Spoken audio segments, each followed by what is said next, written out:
Kisah Tambadatika.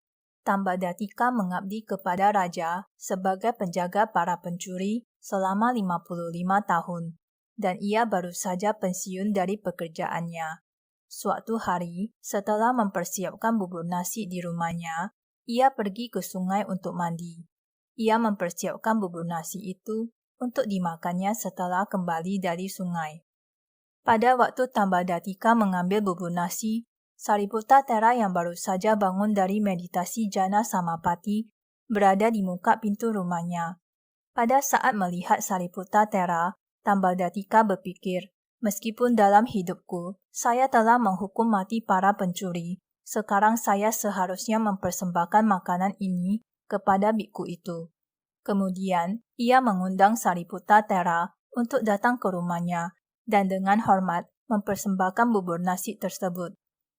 Setelah bersantap, Sariputta-tera mengajarkan Dhamma kepadanya, tapi Tambadatika tidak dapat memperhatikan sebab ia begitu gelisah mengingat masa lalunya sebagai seorang penjagal.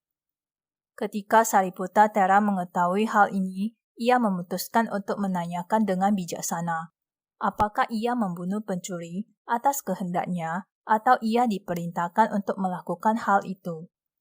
Tambadatika menjawab bahwa ia diperintah raja untuk membunuh mereka dan ia tidak berniat untuk membunuh. Kemudian, Sariputta-tera bertanya, "Jika demikian, apakah kamu bersalah atau tidak?"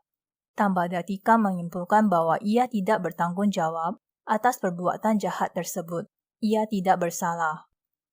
Oleh karena itu, ia menjadi tenang dan meminta kepada Sariputta-tera untuk meneruskan penjelasannya.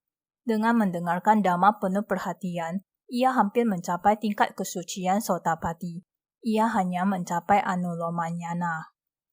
Setelah khotbah Dhamma berakhir, Tambadatika menyertai perjalanan Sariputta-tera sampai jarak tertentu, dan kemudian ia pulang kembali ke rumahnya.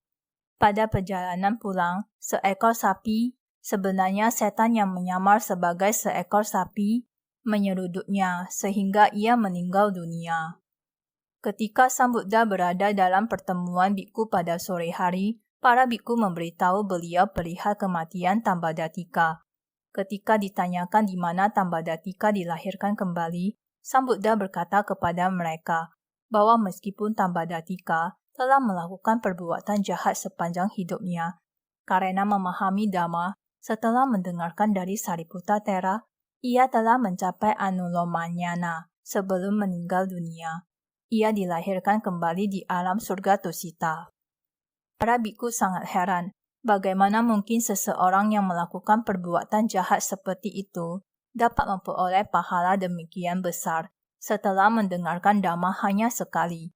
Kepada mereka, Sang Buddha berkata, daripada suatu penjelasan panjang yang tanpa makna, lebih baik satu kata yang mengandung pengertian dapat menghasilkan manfaat yang lebih besar. Kemudian, Sang Buddha membabarkan syair 100 berikut.